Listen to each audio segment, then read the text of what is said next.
Hello, we're here to show you how to begin a new project in our Everyday Plaid yarn. I've already pulled a couple of yards out from the end of the ball. And the first thing we want to do is look at where the color changes happen and find a spot where the color change is really easy to spot. Or pick the one where the color transition is the easiest. So we have a few options. In this yarn we have a spot where it goes from lime green to turquoise. We have turquoise to green, and that one's a little bit harder to spot, so I don't think that would be a good one to use. We have green to purple, which is fairly good, but again, a little bit harder to see. And we have from green to lime, and because that goes from a dark to a light, I think that is the best one to use on this particular ball. So we're going to start by making our slip knot really close to this color change. So we're going to make our slip knot right here at our purple to green color change. So the first thing we're going to do is we're going to work a crochet chain, one repeat. We're starting this off as if we're doing a scarf. So we're going to go and chain all the way through the green, the turquoise, the dark green, and the purple, until we reach the spot again where we go from purple to lime green.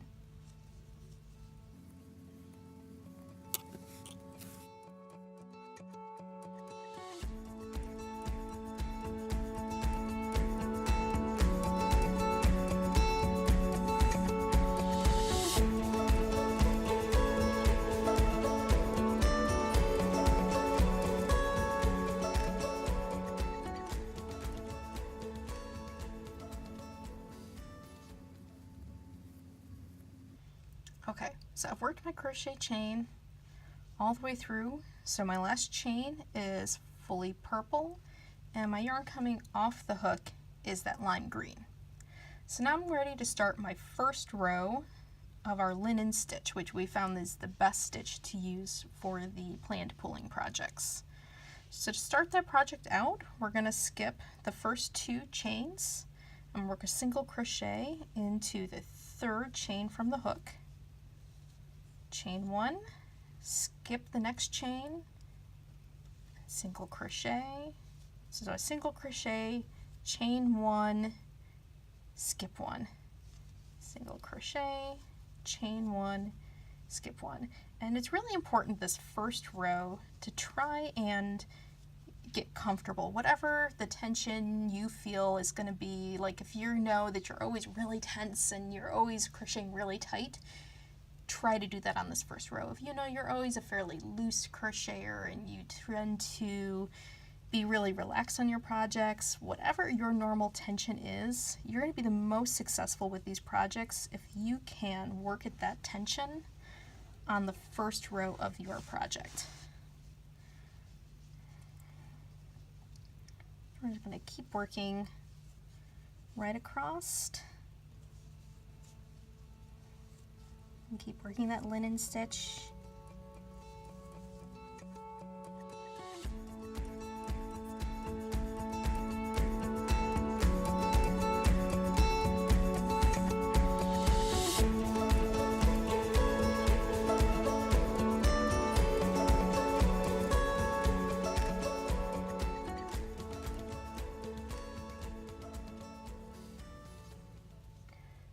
Okay, so we're coming. Once again, the goal here is not to work all the way across our chain. We work the full repeat of the chain, the colors of the chain, just to make sure we have enough. Not that this is going to be all the way across our project. The first row of our work is where we're really setting the width of our project. So we're going to work starting with that lime green all the way across until we reach that same spot we picked. In this case, the purple changing to the lime green once more. So we're just about done with our purple.